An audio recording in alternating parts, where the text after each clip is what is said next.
Well, hello there. It's the sixth tutorial on how to use Photoshop, and the topic this time is layer blending modes. After our last tutorial where we showed you how layers work, it's time to show you what you can do to your layers.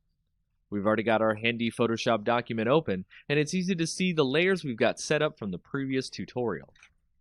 What we're going to do now is show off how you can create neat effects on the layers so you can create stunning documents. What we call effects on layers is called layer blending. Layer blending is a way we can add effects that will create a stronger image, change how the image looks, and more. Right-click a layer over here and click on Blending Options.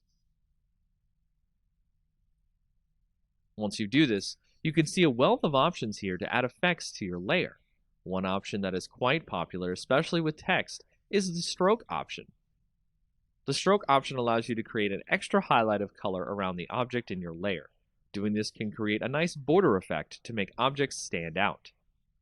The next option that can have a great effect on your image, and one you will get used to quickly, is drop shadow. Drop shadow makes your object look like it's floating above whatever you have it over in your layer order. You can adjust the direction of the shadow, the opacity, and much more. My last option that I'll go over is the color overlay, an option to completely black out or color out an image to create silhouettes, remove features, and more. The color overlay can allow you to create some interesting backdrops for your future images.